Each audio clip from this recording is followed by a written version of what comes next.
Greetings, YouTube. Dean Saxon, also known as Brother Dean Samuel, likes to preach at the mall in the University of Arizona. And he does this regularly, and so far he has never violated the student code of conduct. His language, though controversial, is general and not aimed at a specific person, and his sermoning is protected speech as it should be. I am a hardcore advocate of the First Amendment, and I think that our speech is sacrosanct so long as we are not pulling off the classic yelling fire in a theater. But there was a sexual assault awareness event going on at the University of Arizona campus in April. And while that event was going on, Brother Dean was standing outside with a handmade white sign with Sharpie markers on it saying, the sign says, "You deserve rape." And Brother Dean's reasoning on this is, here we go, if you dress like a whore, act like a whore, you're probably going to get raped.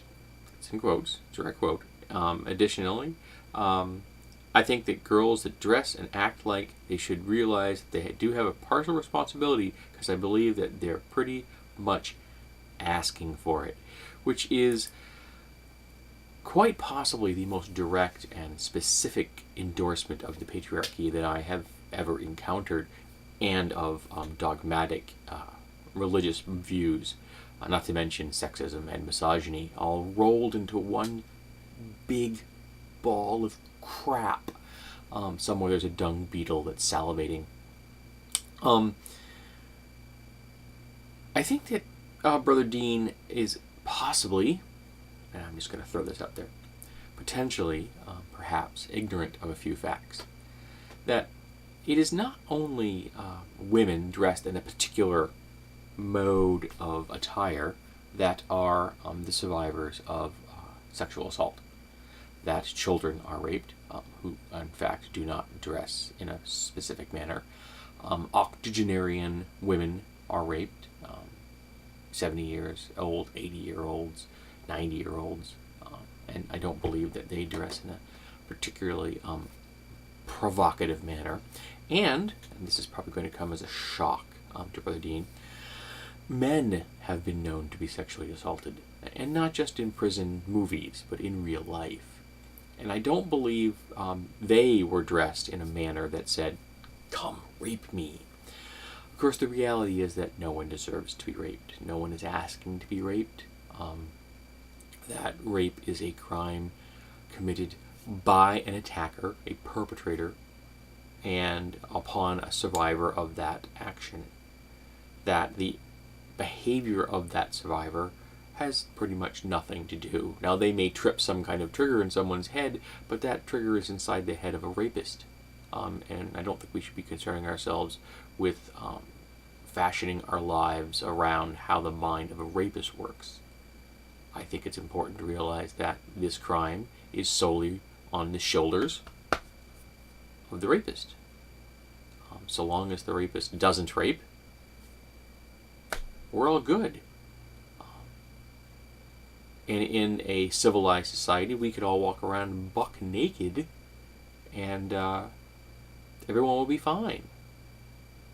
And what is that? It was a saying from an ancient king that he said that his nation was so just, or his goal was for his nation to be so just that a virgin could walk through his nation from one end to the other naked, carrying bags of gold. I think he might have been aiming kind of high on that one. But the point is that in a civilized world, you could do that. You could walk around naked with bags of gold in your hand and you would not fear being attacked. But we unfortunately don't necessarily have a specifically civilized world.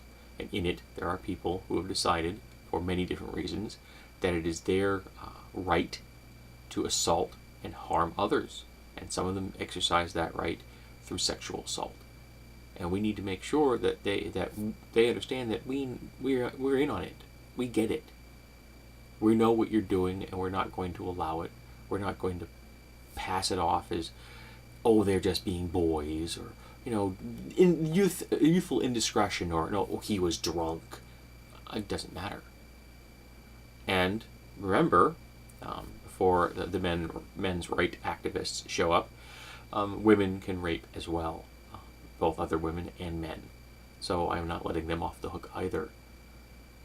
When someone decides that their personal needs are more important than the needs of another human being, pretty much at any level, we have a problem. And there are few instances where it becomes more intimately a problem than sexual assault. Now, as I've said here on my channel before, I am a survivor of sexual abuse at the hands of both a male and a female. And it is something that you do not shake off easily. I have gotten to the point in life where I have done a great deal of work to accept the fact that it wasn't my fault, that I had nothing to do with it, and to move beyond it, to conquer the anxiety and the depression that was attached to it. It takes you a long time. It doesn't happen overnight. And what we don't need is we don't need people like Brother Dean standing on campuses holding up signs trying to tell the world that somehow survivors of sexual assault elicit that behavior, because they don't. This is purely and 100% on the rapists, on the assaulters. This has nothing to do with the people that survive their actions. Not one feckin' thing. And I don't know if I can make that any more clear. So if someone passes off a survivor and says, well, it was how she was raped, how she was dressed. Well, she was out at night and she was a little tipsy.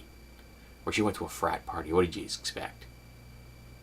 Or, she walked home alone that night.